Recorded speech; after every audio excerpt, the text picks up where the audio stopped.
The bullet wound in Dr. Harlan's chest meant Olivia Nash would have to ride alone through Apache territory with nothing but a leather satchel full of morphine and the memory of her mentor's final words. She stood in the dusty street of Valentine, Nebraska on a sweltering August morning in 1878, watching the other townspeople gather around the doctor's body while her hands trembled against the reins of the bay mare she had just saddled. "Miss Nash, you cannot be serious about this," Mayor Wilson said, his face red beneath his hat brim. "Those hills are crawling with hostiles. Dr. Harlan was our only chance at getting that medicine through to the mining camp, and now he is gone. Send a telegram. Wait for the cavalry." Olivia tightened the cinch on her saddle and checked the rifle secured to the leather. At 23 years old, she had spent the last 4 years learning everything Dr. Harlan could teach her about healing, about setting bones and delivering babies, and mixing compounds that could save lives. She had also learned that sometimes the only person you could rely on was yourself. "The children in that camp have diphtheria," she said, her voice steady despite the fear coiling in her stomach. "They have maybe 3 days before the disease closes their throats completely. The cavalry will not arrive in time, and neither will another doctor. I know the route. Dr. Harlan made me memorize every landmark, every water source, every place where trouble might wait." She swung into the saddle, feeling the weight of the medicine satchel against her hip. The leather bag contained enough antitoxin to save perhaps a dozen children, brought in by rail at enormous expense and retrieved from Omaha just yesterday. Dr. Harlan had been shot by a drunk cowhand not 2 hours ago, a stupid accident in a saloon that had ended with Valentine's only physician bleeding out on the sawdust floor. "There is a mountain man who lives in the hills near the camp," she continued, adjusting her hat against the climbing sun. "Jacob Stone wrote to Dr. Harlan about him. Name is Emmett Ellis. Used to be an Army scout before he went into the high country. Stone said Ellis knows those mountains better than anyone alive, and that he trades with the Apache. If I can reach him, he will help me get the rest of the way to the camp." Mayor Wilson shook his head. "And if you cannot reach him, if the Apache find you first?" Olivia looked down at the man, thinking of the faces of the children she had never met but whose lives depended on her courage. "Then I suppose you will need to send for another doctor and more medicine. But I am not going to let those children die because I was too afraid to try." She touched her heels to the mare's flanks and started down the main street of Valentine at a steady trot. Behind her she could hear the murmur of voices, some calling her brave and others calling her foolish. She suspected she was both. The town fell away behind her as she pointed the mare west toward the distant blue ridges that marked the beginning of the wilderness. 60 miles of hostile territory stretched between Valentine and the mining camp at Silver Creek. 60 miles through land where settlers had been killed, where stagecoaches traveled with armed guards, where the Apache fought to hold on to the last of their ancestral hunting grounds. The morning heat built as she rode, the prairie grass bending in waves beneath a wind that smelled of dust and sage. Olivia had grown up on the frontier, the daughter of a freighter who had died when his wagon overturned crossing the Platte River. Her mother had passed from fever the following winter, leaving Olivia to make her own way in a world that offered few opportunities for young women without family. Dr. Harlan had taken her in as a housekeeper, but he had recognized something in her, some hunger for knowledge and purpose that matched his own passion for medicine. He had taught her to read Latin, to recognize symptoms, to understand the human body as a complex system that could be healed if you had the right knowledge and the right tools. Now those tools and that knowledge rested in the leather bag at her hip, and somewhere ahead in the mountains, children were dying. The first day of riding passed without incident. She followed the wagon road west until mid-afternoon, then cut north toward the hills where the road became a trail, and the trail became merely a suggestion of passage through increasingly rough country. She saw antelope in the distance and once a coyote that watched her from a rocky outcrop before disappearing like smoke. The sun hammered down on her shoulders despite the protection of her canvas duster, and dust caked her face and hands. As evening approached, she found a creek running clear over smooth stones and let the mare drink while she refilled her canteen and ate some of the dried beef and biscuits she had packed. The water tasted of minerals and cold stone, and she splashed it on her face, feeling the grit wash away. She would not risk a fire, not this close to Apache territory, so she ate her cold dinner and then led the mare into a dense stand of cottonwoods where she could rest without being visible from the open prairie. Seb came fitfully. Every sound in the darkness brought her awake, reaching for the rifle that lay beside her bedroll. Once she heard the distant sound of drums, and her heart hammered so hard she thought it might burst from her chest. But nothing emerged from the night, and eventually exhaustion dragged her down into dreamless sleep. The second day brought her into the foothills. The prairie gave way to rolling land covered with pine and juniper, with rocky outcrops that created natural corridors through which she had to navigate carefully. Dr. Harlan had described this route to her many times, had shown her his hand-drawn maps, had explained the landmarks she should watch for. There was a distinctive rock formation shaped like a broken tooth, and beyond it a canyon with red walls where a spring provided water. From there she would climb into the higher elevations, following a game trail that would eventually bring her to the valley where Emmett Ellis had built his cabin. She found the broken tooth rock near noon, rising from the surrounding forest like a giant's fang. Relief washed through her, followed immediately by renewed tension. This was where the danger truly began. The Apache used these hills, and while Dr. Harlan had said they sometimes allowed passage to those who showed respect and brought no harm, she was alone and obviously carrying something valuable. The canyon appeared an hour later, its red walls glowing in the afternoon sun. She approached carefully, scanning the rimrock for any sign of watchers.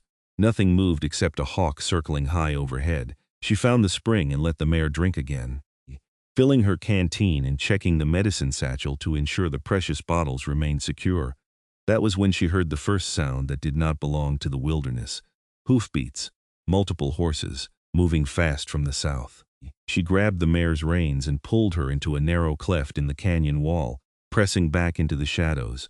Her hand found the rifle, drawing it from its scabbard as quietly as she could manage. 3 riders burst into the canyon, their horses lathered and blowing.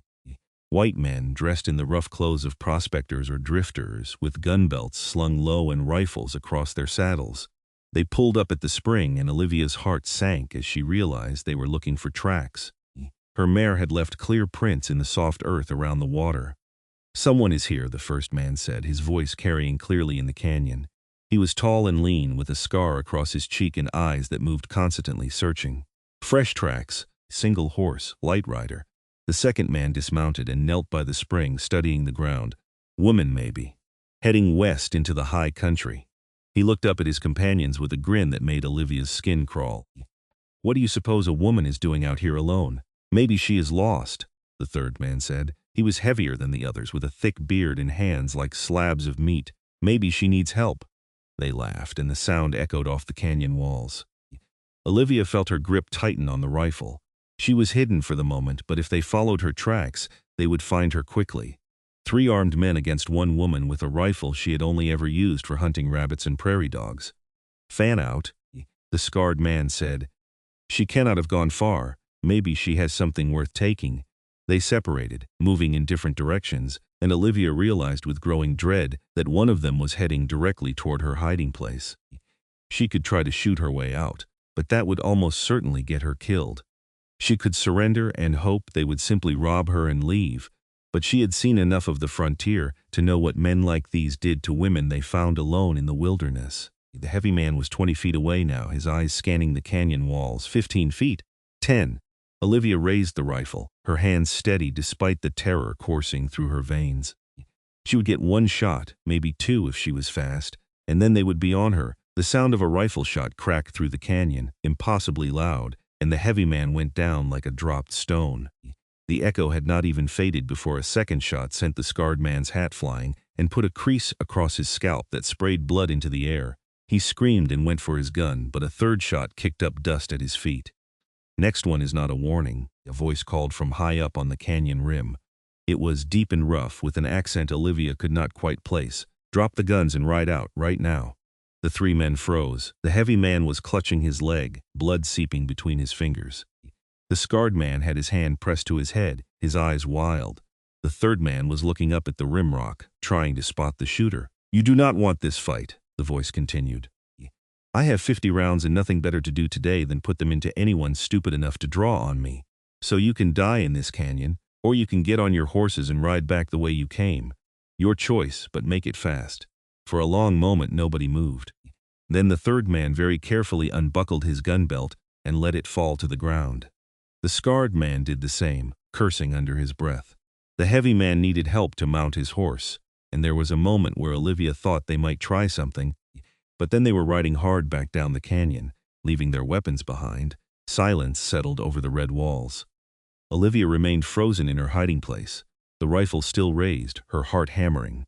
She heard the sound of someone descending the canyon wall, boots finding purchase on rock, and then a figure appeared at the far end of the cleft. He was the largest man she had ever seen. Not heavy, but built like the mountains themselves, all muscle and hard angles beneath buckskin clothes that had been made for someone of his exceptional size. His hair was dark brown and hung past his shoulders, held back from his face with a leather cord. A thick beard covered his jaw, and his eyes were the color of the storm clouds that built over the prairie in late summer. He carried his rifle casually, as if it weighed nothing, and when he looked at her, his expression was unreadable. "You can come out now," he said. "They are gone." Olivia stepped from the shadows, keeping her rifle pointed at the ground but not letting go of it. "Who are you?" "Emmett Ellis." He studied her with those storm-gray eyes, taking in the medicine bag, the travel-worn clothes, the dust that covered her. "And you must be Dr. Harlan's apprentice. Jacob Stone sent word you might be coming this way." Relief hit her so hard she nearly stumbled. "How did you know I was here?" "Saw you ride into the canyon about 20 minutes ago. Was on my way down to make myself known when those three showed up." He gestured at the abandoned gun belts. "Men like that have been causing problems in the territory lately. Claim jumpers and worse. Apache have not been the problem this summer. It has been white men who think they can take what they want because there is no law this far out." Olivia lowered her rifle completely, feeling the tension drain from her shoulders. "Thank you. I thought I was going to have to shoot them." "You might have gotten one," Emmett said, not unkindly, "but the other two would have killed you. These hills are no place for someone traveling alone, especially not carrying something valuable." "I have medicine," Olivia said. "Diphtheria antitoxin for the children at Silver Creek. Dr. Harlan was supposed to bring it, but he was killed yesterday. The children have maybe 2 days left before the disease takes them." Emmett's expression shifted, something that might have been respect crossing his weathered face. "You rode out here alone, knowing what kind of country this is, to save children you have never met." "Someone had to," Olivia said simply. "Will you help me reach the camp?" He was quiet for a moment, studying her with an intensity that made her want to look away. Then he nodded. "Jacob Stone is a friend. Those children do not deserve to die because their parents were foolish enough to dig for silver in Apache territory. I will take you to Silver Creek." He moved to his horse, which was ground-tied near the canyon wall, a massive buckskin stallion that matched its owner for size and strength. Emmett swung into the saddle with easy grace despite his bulk, then looked down at Olivia. "We need to move fast. Those men might come back with friends, or they might decide to report to whoever they are working for. Either way, staying here is not safe." Olivia mounted her mare and followed as Emmett led them up out of the canyon on a trail she would never have found on her own. It climbed steeply through broken rock and scattered pine, switchbacking up the canyon wall until they emerged on a high ridge that looked out over miles of forested hills. The sun was beginning its descent toward the western horizon, painting the landscape in gold and shadow. "We will push hard until dark," Emmett said. "There is a place I know where we can camp safely. Tomorrow we will be at Silver Creek by midday if we start early."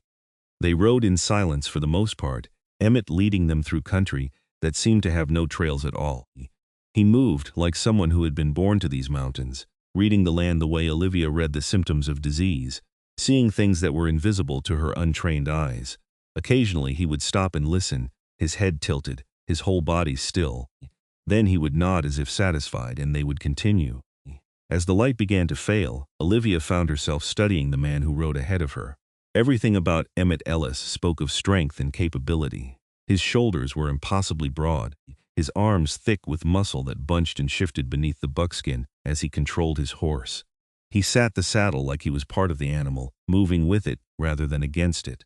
There was a rifle in a scabbard on his saddle, a long knife at his belt, and another knife handle visible at the top of his boot. He looked like something out of the stories she had heard around campfires, the kind of man who could survive anything the wilderness threw at him. But there was something else too. Something in the way he had appeared when she needed help, in the way he had given those men a chance to ride away before he killed them, in his immediate agreement to help children he did not know. Beneath the hardness and the obvious capacity for violence, there was something decent. They made camp as the last light faded from the sky, in a small clearing, surrounded by dense pine that would hide their fire from distant eyes. Emmett built the fire with quick efficiency, then produced coffee and dried venison from his saddlebags. They ate in companionable silence, the coffee strong and bitter, and exactly what Olivia needed. "How long have you lived in these mountains?" she asked eventually, cradling the tin cup in her hands. 3 years, Emmett said. He was sitting across the fire from her, his face half in shadow. "Came out here after my time with the army ended. Scouted for them during the Indian Wars. Saw things I would rather forget. When my enlistment was up, I found this valley and built a cabin. Trade some with the Apache, hunt, trap a little. It is a quiet life. Do you ever get lonely?" He looked at her and she saw something complex in his eyes. "Sometimes.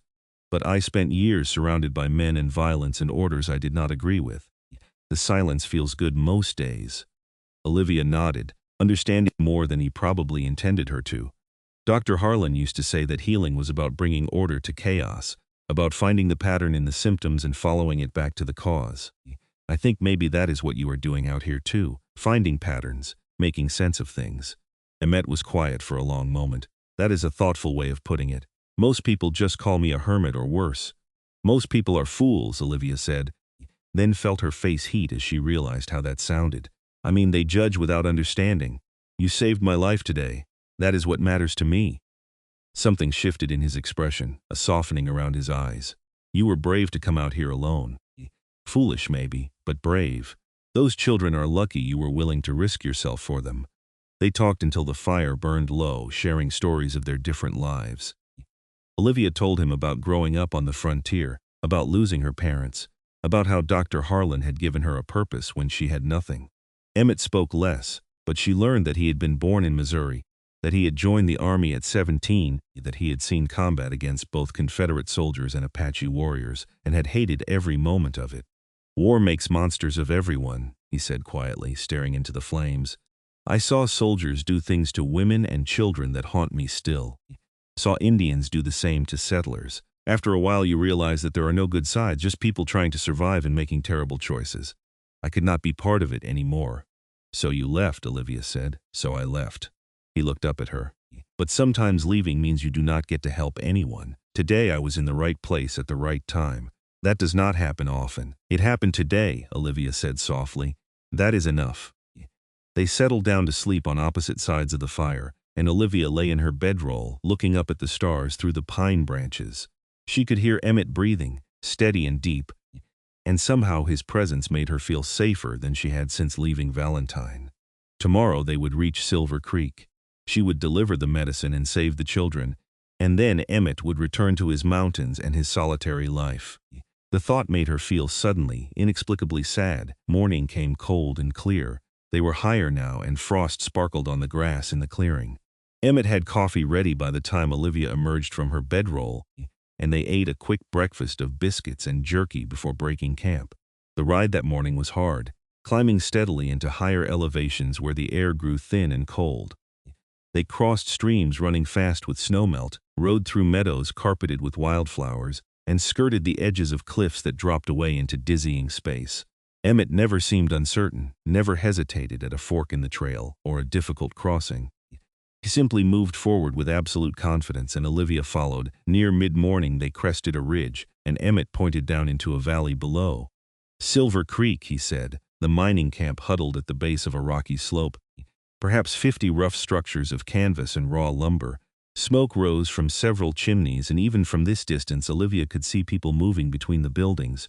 It looked raw and temporary, the kind of place that would be abandoned the moment the silver played out. They descended the ridge and rode into camp just before noon. People stopped what they were doing to stare at them, at the massive mountain man and the dust-covered young woman riding at his side. A man emerged from one of the larger buildings, tall and rangy with a shock of white hair, despite not appearing much past 40. "Emmett," the man called, "did not expect to see you down here." "Jacob." Emmett dismounted and clasped the other man's hand. "I found Dr. Harlan's apprentice in the Red Canyon yesterday. She has the medicine your children need." Jacob Stone's eyes went wide, and he turned to Olivia with an expression of desperate hope. "You are from Dr. Harlan? You have the antitoxin?" Olivia slid from her saddle, her legs stiff from 2 days of hard riding. She pulled the leather satchel from where it hung at her hip and opened it to show the precious bottles inside. 6 doses of diphtheria antitoxin. How many children are sick? 8, Jacob said, and his voice broke slightly. 2 of them are mine. We sent for help a week ago, but we did not think anyone would come in time. Take me to them, Olivia said. Right now. The next hours passed in a blur of medical urgency. The sick children were in a building that served as the camp's makeshift hospital, a single long room with bunks along the walls. Olivia could hear the distinctive harsh breathing of diphtheria the moment she entered, could see the gray membranes beginning to form in the children's throats when she examined them. She worked with focused intensity, preparing the injections with careful precision. The antitoxin was delicate, easily rendered useless if handled improperly, and she had only enough for 6 of the 8 children. She chose the 6 who were most advanced in their illness, the ones who would certainly die without treatment. The other 2 were younger in their infection, and she could only hope they would fight through with careful nursing. Emmett stayed with her the entire time, following her instructions without question. He held children still while she administered the painful injections, fetched water when she needed it, helped her mix the herbal remedies she prepared from the supplies in her bag. He was gentle with the sick children despite his size, his big hands steady and sure. By evening, all 6 children had received the antitoxin. Olivia sat beside the youngest, a little girl perhaps 5 years old with blonde curls plastered to her fevered forehead, and held her hand while the medicine began its work. The girl's breathing was easier already, the terrible rattling sound diminishing. Will they live? Jacob Stone stood in the doorway, his face haggard. The 6 who received the antitoxin should recover fully, Olivia said. The other 2 I cannot promise. We will need to watch them carefully, keep them comfortable, pray their bodies are strong enough to fight the infection. Jacob closed his eyes and bowed his head. Thank you. I know what you risked to bring this medicine to us. Dr. Harlan told me about the Apache troubles, about the dangers in the hills. For you to make that ride alone after he was killed, that took courage I can scarcely imagine. I was not alone, Olivia said, looking across the room to where Emmett stood by the window, his broad shoulders silhouetted against the afternoon light. Emmett saved me from men who would have killed me and taken the medicine. He brought me here safely. Without him, none of this would have happened. Emmett turned from the window, and for a moment his eyes met hers across the room. Something passed between them, some wordless acknowledgement that what had happened over the past 2 days had changed them both in ways neither quite understood yet. The camp provided them with a meal that evening, a celebration of sorts, though tempered by concern for the 2 children who had not received treatment. Olivia ate mechanically, exhaustion finally catching up with her now that the immediate crisis had passed. Across the rough plank table, Emmett ate in silence, his presence a solid, comforting weight. You are welcome to stay here as long as you need, Jacob told them. We have a spare cabin you can use. It is not much, but it is dry and has a decent stove. I need to get back to Valentine, Olivia said, though the thought of another 60-mile ride made her want to weep with fatigue. They will be worried, and there may be other patients who need help now that Dr. Harlan is gone. Not tonight, Emmett said, his voice quiet but firm. You are exhausted, and those children need someone who knows medicine watching over them for at least another day. We will stay here tonight. Make sure the treatment is working, then I will take you back to Valentine. Olivia wanted to argue, but she knew he was right. She nodded, grateful beyond words for his steadiness. They finished the meal, and Jacob showed them to the promised cabin, a small structure with 2 bunks and a stove that actually worked. It was luxury compared to sleeping on the ground. I will take the floor, Emmett said, already spreading his bedroll beside the stove. You do not have to, Olivia protested. You have done so much already. He looked at her with those storm-gray eyes, and there was something in his expression that made her breath catch. I want to make sure you are safe. That means staying close. She nodded, unable to find words, and climbed into one of the bunks. Sleep took her almost immediately, dreamless and deep. The next 2 days passed in a careful routine. Olivia spent most of her time with the sick children, monitoring their progress, adjusting their care as needed. The 6 who had received the antitoxin improved steadily, their fevers breaking, their breathing returning to normal. The other 2 remained critically ill, and Olivia sat with them through long night hours, doing everything she could to help their bodies fight the infection. On the 3rd morning, The smaller of the two died. Olivia held the child's hand as he took his final breath, felt the life leave the small body, and something broke inside her. She had known it was possible, had known the antitoxin was the only real chance. But knowing did not make the loss any easier. She walked out of the hospital building into the cold morning air and kept walking until she reached the edge of the camp, where the forest pressed close. There she stood with her arms wrapped around herself, fighting tears that wanted to come but would not. Emmett found her there. He did not say anything, just stood beside her with his solid presence, waiting. After a long moment, Olivia spoke. "I should have brought more medicine. If I had known there were 8 children instead of 6, if I had carried more bottles, that boy would still be alive." "You could not have known," Emmett said quietly. "You carried what you were told to carry, and you risked everything to get it here. 6 children will live because of you. That boy's death is not your fault. Then whose fault is it?" Her voice broke. "Who do I blame? The disease? God? The universe?" "Sometimes there is no one to blame," Emmett said.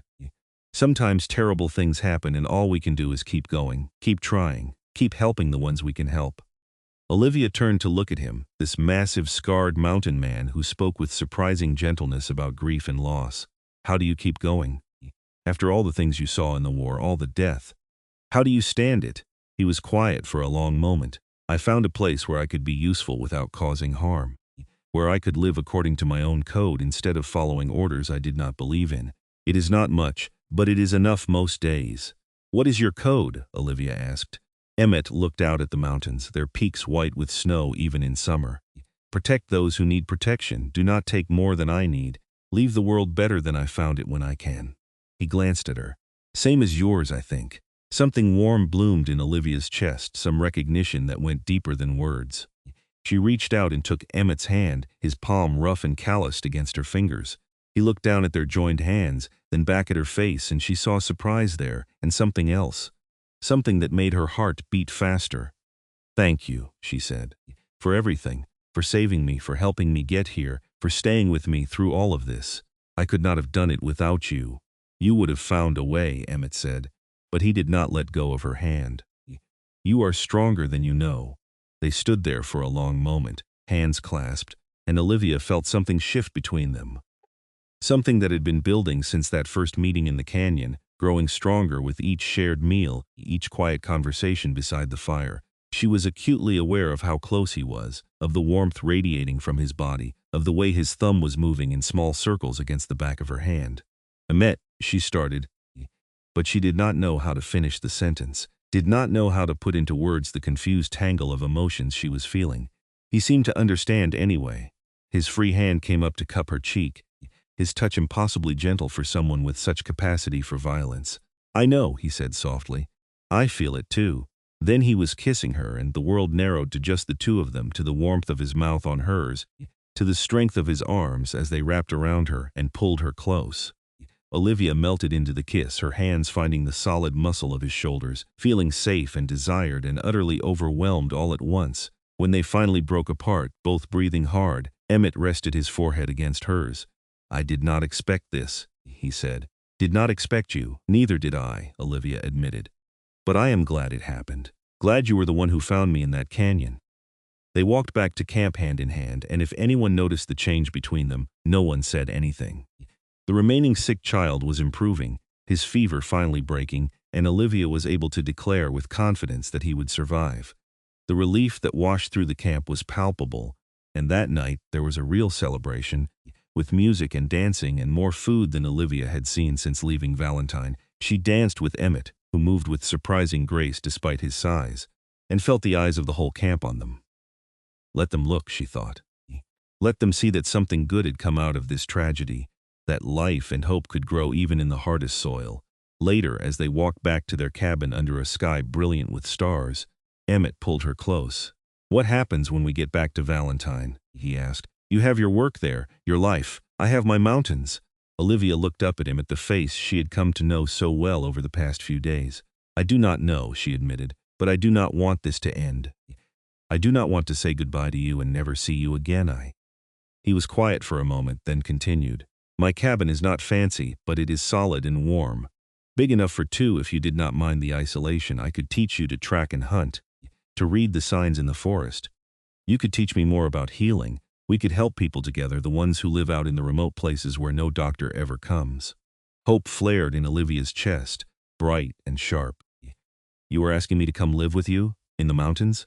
I am asking you to think about it, Emmett said. I know it is fast. I know we have only known each other a few days. But what I feel for you is real, Olivia. More real than anything I have felt in years. And I think you feel it too. She did, standing there in the starlight, looking up at this man who had saved her life and stayed by her side and treated her with respect and kindness even in the hardest moments. She felt it with absolute certainty. Yes, she said. Yes, I feel it too, and yes, I want to come with you. I want to see where this goes. The kiss he gave her then was full of joy and relief and promise. They stood wrapped in each other's arms while the stars wheeled overhead, and Olivia felt like she was exactly where she was meant to be. They left Silver Creek 3 days later, after Olivia was certain all the children would recover fully. The ride back to Valentine took 4 days, moving at a more reasonable pace now that the urgency had passed. They talked for hours as they rode, learning each other's stories, sharing dreams and fears and hopes. At night they slept close to each other beside the fire, and Emmett held her while she dozed, his presence a comfort against the vast darkness of the wilderness. Valentine appeared on the horizon on a hot afternoon, the town shimmering in the heat like a mirage. Olivia felt a strange mix of emotions as they rode down the main street. This had been her home for 4 years, the place where she had learned her skills and found her purpose. But it no longer felt like where she belonged. Mayor Wilson met them at the doctor's office, his face lighting up when he saw Olivia alive and well. Miss Nash, thank God you made it back safely. We heard nothing and feared the worst. The children at Silver Creek are recovering, Olivia told him. The medicine arrived in time to save most of them. This is Emmett Ellis. He helped me reach the camp and kept me safe. The mayor shook Emmett's hand, looking slightly intimidated by the mountain man's sheer size. We are grateful to you, sir. Miss Nash is valuable to this community. She is valuable anywhere, Emmett said, and Olivia felt warmth spread through her at the pride in his voice. Over the next few days, Olivia settled Dr. Harlan's affairs. She treated the patients who had been waiting for medical care, organized his extensive library of medical texts, and made arrangements for another doctor to be sent from Omaha to take over the practice. Mayor Wilson tried to convince her to stay, offering her the position herself, but Olivia politely declined. I am going to practice medicine in the remote areas, she explained. There are people in the mountains and the high valleys who never see a doctor, who die from things that could be easily treated if only someone with knowledge was there to help. That is the work I want to do. The mayor was not happy, but he could not argue with her reasoning. On her last day in Valentine, Olivia packed her belongings into saddlebags, selected the most essential of Dr. Harlan's medical texts to carry with her, and prepared to leave the only real home she had known since her parents died. Emmett was waiting for her outside the boarding house where she had lived, his big buckskin stallion and her mare already saddled. He helped her secure her bags, then handed her something wrapped in oilcloth. What is this? She asked. Open it. She unwrapped the cloth to find a beautiful leather-bound journal, the pages blank and waiting. Emmett, this is lovely. Where did you get it? Trading post. Figured you might want to keep notes on your patients, document the treatments you use, build up your own medical knowledge. Tears pricked at Olivia's eyes. It was such a thoughtful gift, so perfectly suited to who she was and what she valued. She stood on her toes and kissed him, not caring who might be watching. Thank you. I will treasure this. They rode out of Valentine, heading west, toward the mountains that rose blue and distant on the horizon. Olivia did not look back. Her future was ahead of her now, in those wild peaks, with the man who rode at her side. The journey to Emmett's cabin took a week of steady riding through increasingly spectacular country. They climbed high into the mountains, following trails that wound through forests of aspen and pine, past meadows where elk grazed in the evening light, across streams so clear you could count the stones on the bottom. Emmett pointed out landmarks, taught her to read the signs that told you what animals had passed recently, showed her which plants could be used for medicine and which were poison. The cabin appeared suddenly as they crested a ridge, nestled in a small valley with a stream running through it. It was larger than Olivia had expected, built of solid logs with a stone chimney and real glass windows. A corral stood beside it, and there was a small barn for the horses. It is beautiful, Olivia breathed. Emmett looked pleased. Built it myself over 2 summers. Figured if I was going to live up here year-round, I wanted to be comfortable. Inside, the cabin was spare but well-made, with a large central room that served as kitchen and living space, a separate bedroom, and a loft for storage. A huge stone fireplace dominated one wall, and the furniture was heavy and hand-hewn but well-crafted. Everything spoke of patient skill and attention to detail. "There is plenty of room for your medical supplies," Emmett said, showing her a cabinet he had built. "And we can set up a space where you can see patients if people come seeking help." Over the following weeks, they settled into a life together. Emmett taught Olivia to shoot accurately, to track game through the forest, to read weather signs and know when a storm was coming. She taught him more about healing, showed him how to identify medicinal plants, explained the principles of treating wounds and illnesses. They hunted together, cooked together, spent long evenings talking beside the fire. Word spread through the mountain communities that there was a woman doctor living in the high valley, and slowly people began to come. A trapper with a badly infected hand, a settler woman in difficult labor, a child with a broken arm. Olivia treated them all, using the knowledge Dr. Harlan had given her and adding to it with her own observations, documenting everything carefully in the journal Emmett had given her. She fell more in love with him every day. With his quiet strength, his dry humor, the gentleness he showed to injured animals and sick children. With the way his face lit up when she came back from gathering herbs, the way his arms felt wrapped around her at night, the absolute safety she felt in his presence. On a golden afternoon in October, with the aspens turned to flame and the first snow dusting the high peaks, Emmett took her hand and led her to a spot overlooking the valley. "I know we have not known each other long," he said, "and I know our life here is not easy, but I love you, Olivia. I want to spend the rest of my life with you if you will have me." He pulled out a ring, simple silver worked with a pattern of mountains. "Will you marry me?" Olivia felt joy burst through her like sunrise. "Yes," she said, laughing and crying at the same time. "Yes, absolutely yes." They were married a month later in Valentine with Mayor Wilson and half the town in attendance. Jacob Stone came down from Silver Creek with several families from the mining camp, the children Olivia had saved looking healthy and strong. It was a simple ceremony, but heartfelt, and when Emmett kissed her as the preacher pronounced them married, Olivia felt like her heart would burst with happiness. They returned to the mountains as winter closed in, to the cabin that was now truly their home. The snow fell deep that year, isolating them from the outside world for months, but they were content in their isolation. Emmett taught Olivia to snowshoe and to ice to fish, and she taught him to read from the medical texts she had brought, the two of them spending long evenings by the fire expanding their knowledge together. Spring brought the first patients of the season, and with them news of the changing territory. The railroad was pushing further west, bringing more settlers. The Apache were being forced onto reservations, their traditional way of life ending. It was a time of great change, and not all of it was good. But in their valley, Emmett and Olivia built something lasting. She continued to practice medicine, treating everyone who came regardless of their ability to pay, while he hunted and trapped and traded with the remaining Apache families who occasionally passed through. They were partners in the truest sense, each supporting and strengthening the other. In the summer of 1880, Olivia realized she was pregnant. The discovery filled her with a complex mix of emotions, joy at the thought of having a child with Emmett, fear because she knew better than most how dangerous childbirth could be, especially in such an isolated location. But Emmett held her and promised her that everything would be all right, and she believed him. The pregnancy was not easy. Morning sickness left her weak for months, and as she grew larger, the physical demands of their life became more challenging. But Emmett was patient and supportive, taking over many of her tasks, bringing her meals in bed when she was too tired to rise, rubbing her aching back in the evenings. On a cold February morning in 1881, with snow falling softly outside and Emmett holding her hand, Olivia gave birth to a son. The labor was long and difficult, but she had Emmett beside her the entire time, his presence giving her strength. When the baby finally emerged, squalling and healthy, Olivia felt a love so intense it frightened her. They named him Edmund after Emmett's grandfather.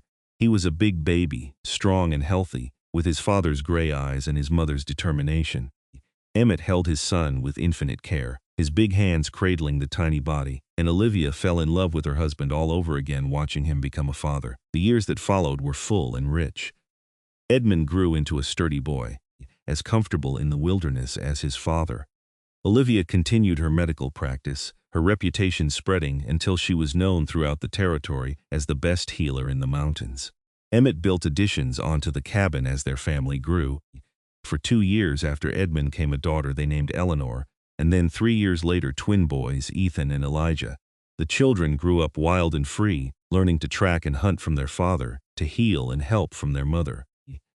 They spoke English and enough Apache to trade with the few families who still passed through, and they knew the mountains as well as they knew their own names. Olivia filled journal after journal with medical observations, developing treatments that worked in the harsh mountain environment, learning from both her formal training and from the traditional medicine practiced by the Apache healers she occasionally traded knowledge with. She and Emmett became legendary in the territory, the healing woman and the mountain man who helped anyone who needed it. Life was not always easy.